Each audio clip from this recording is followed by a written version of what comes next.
Was it an anime kid and that's why you're ratting him out?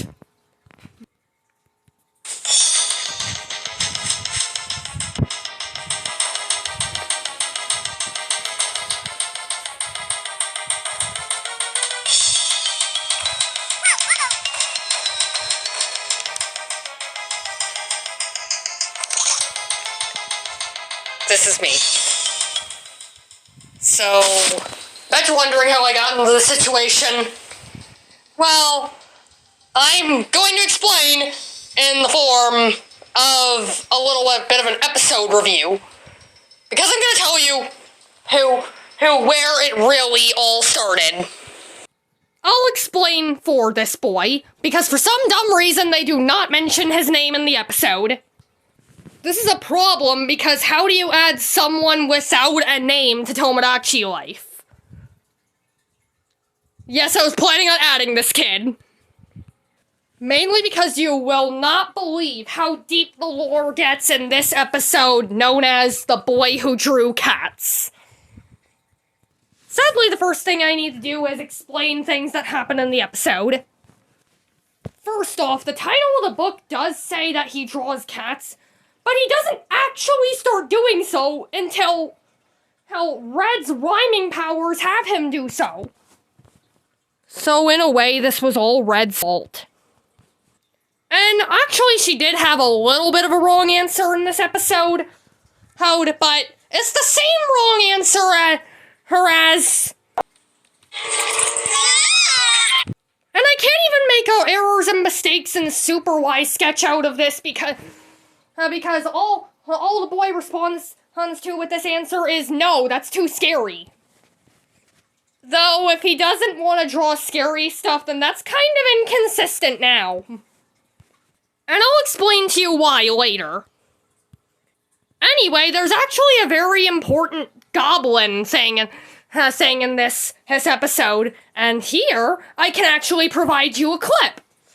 Because an out-of-context video shows off the clip. Okay, so I'm just gonna go ahead, roll the clip. He's kind of scary. My scary goblin drawing came to life!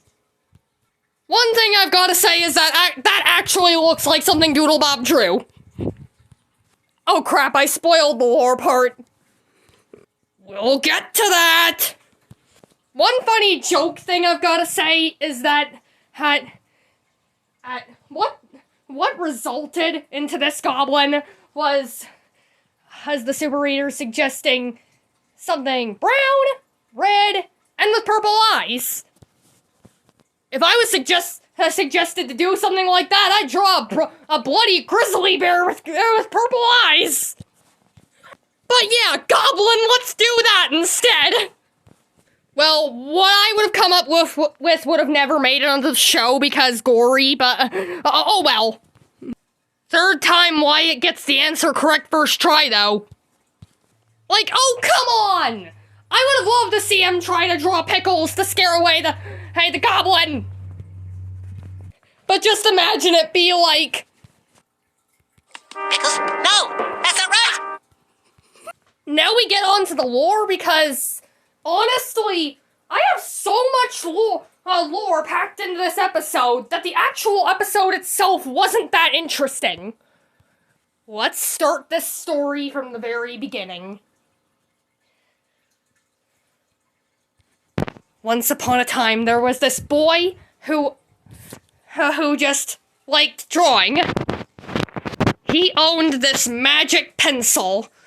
Oh, this giant magic pencil. My pencil! I mean, the only quality about it was that it was giant and it worked like all of his other pencils. And that's that it had the special power that brought all of his drawings to life. One day he somehow lost this ridiculously large pencil. And this pencil was found by the ever-intelligent SpongeBob and Patrick. Then I think we all know what they used to draw with it. Aw, look at him. Ain't he a doll? And then we also all know what this Doodle Bob has done.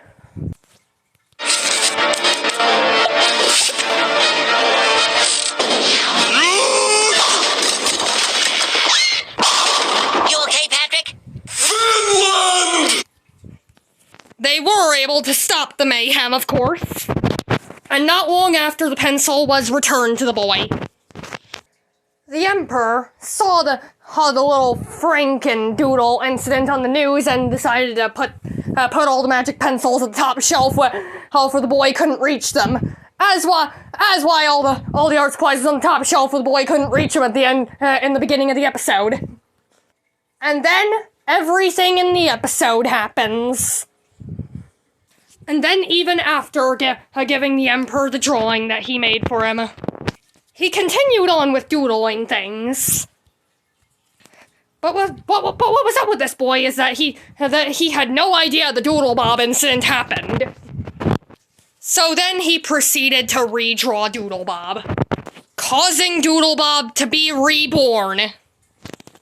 The boy regretted this decision, but couldn't erase Doodle Bob in time, causing the biggest Doodle uprising war ever, as Doodle Bob stole one of the boy's pencils to draw a Doodle army.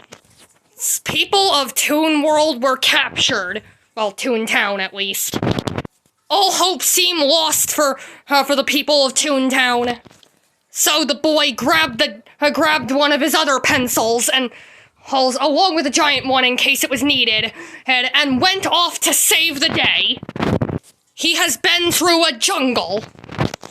He has been through the industrial park, and has spent 2 hours in World 3. Why, you may ask? Level 1 wasn't really that big of a deal in that level, but all we did was ride.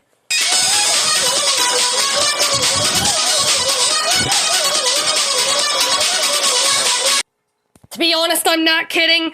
Every vehicle I had to draw in that game has Nyan Cat on it, and I have no shame. But in level 2, he encountered this infinite fall soft lock.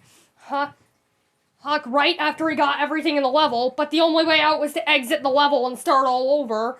And that was very annoying because he had to get everything all over again. And the whole process of recollecting everything was just pain. Based on a true story! Level 3 in the beginning was just him grinding against some dry bones for a certain power-up to get past a certain block, only to find out it was an optional area. Level 4 was just a maze through the Flying Dutchman's ship, just looking for buttons. And then when he was done with that, he got chased by an entire wall of ghosts. But after all that pain and misery, he had to go to the moon to fight Doodle Bob. And that is how we got here. And he did indeed defeat Doodle Bob and save Toon World. And in the process, adopt the nickname Doodle Pants. I mean, it's something, but I don't think if that has to be known as his only name, it should be that. But disclaimer for Tomodachi Life, that is literally my only name choice, so sorry, oof. This is so much depth coming from one Super Y episode. It's insane. In fact, I think there's so much that I actually can't even fit all of it in this video. I'm not even joking. But it looks like we have a little bit of time. I actually did this playthrough, so I can show you some of my favorite textures in the game. I put Nyan Cat on every vehicle. I even made the spaceship just Nyan Cat facing upwards. Here I'm just gonna say this boy got bored and made someone's house Thomas the Tank Engine. Look, a little tribute to the golden bat from that one episode.